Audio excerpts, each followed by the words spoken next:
I've addressed my audience through an informal conversational register in my double-page spread. I laid it out in a question and answer format, showing the exact conversation that the interview had with the band, and this is shown through the use of colloquial terms used in the speech of the band members. This format makes the reader feel that they're right in the lives of the band and that they know them on a personal level. This personal and informal approach to the writing is most suitable to match the laid-back and casual persona of the indie rockers.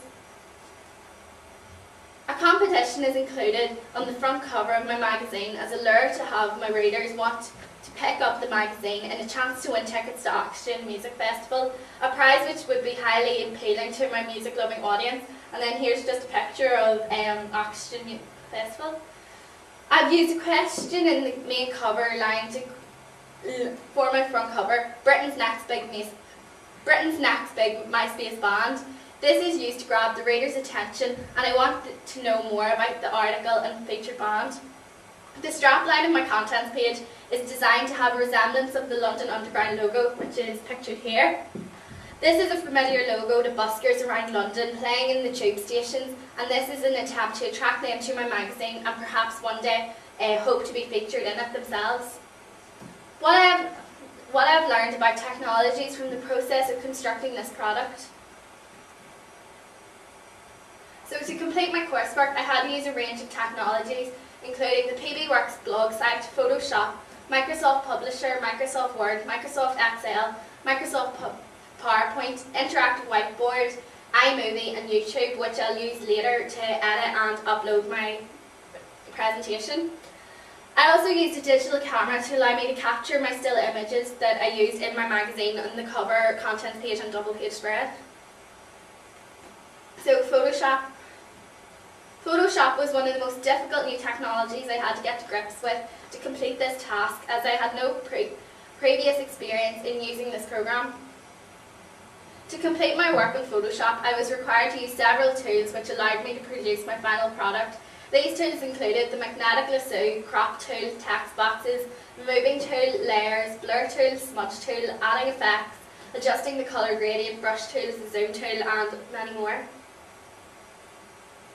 These tools were highly effective in allowing me to create a professional looking front cover, contents page and double page spread for my final product, UMS. To allow me to learn these new skills on how to use Photoshop, I watched a number of tutorials on YouTube and also communicated with class members and other people I knew with an experience in using this program when I was in need of assistance with this. So PBWorks. This was my first experience with blogging. I used this site to record the research, planning, construction and evaluation of my main task. PBWorks is an extremely frustrating site with limited functions, as I was unable to change the layout of my blog and make it look more appealing to viewers, as you would be able to do in sites such as Blogger. But we were unable to use Blogger through the restrictions of the C2K network, which is on the school computers. So this was the only site we were able to access in school. A number of times PBWorks was extremely frustrating, not letting me change fonts, taking forever to upload my work, and on a number of occasions it wouldn't recognise my password and therefore wouldn't let me access the site. Looking back at your preliminary task, what do you feel you have learned in the progression from this to the full product? So my preliminary task. This was my school magazine that I designed. Here's my cover and my contents page. I based it around the drama department in my school, which is clear through the use of the costumes and grace and things. So when I completed my preliminary task, I had very limited knowledge on how to use Adobe Photoshop. This is evident in the poor quality of editing of the images, especially that of my front cover image, which is very chopped around as I used the magnetic lasso but didn't feather or blur the edges. I feel that now I've developed my skills in the use of Photoshop and I can now produce a more professional looking and aesthetically pleasing product using this software. Therefore, I feel that personally I've made a huge progression from my preliminary task to my main task final product. If I was to now repeat this task, I feel I would produce a much more pleasing and professional looking magazine by using my newly developed skills I've acquired for the use of Photoshop, which I obtained by watching a number of tutorials on YouTube and asking for help from other classmates who had experience with using this program. Another thing I learned from the progression from the preliminary task to the main task is the importance of communication with my peers and other people who were able to help me learn and develop my technical skills.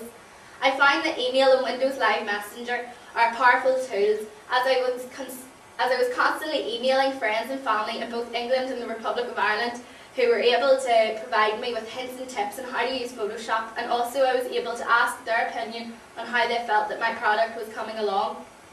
I was able to keep in easy contact with my classmates through the discussion forum on our Teachers PB worksite or leave comments to each other on our own blogs. Again, this is a valuable tool in asking for advice on for my classmates and seeking their opinion on the progression of my product. I've gained better overall knowledge of the print media from my preliminary task through my more detailed analysis of magazines and research in different media distributors.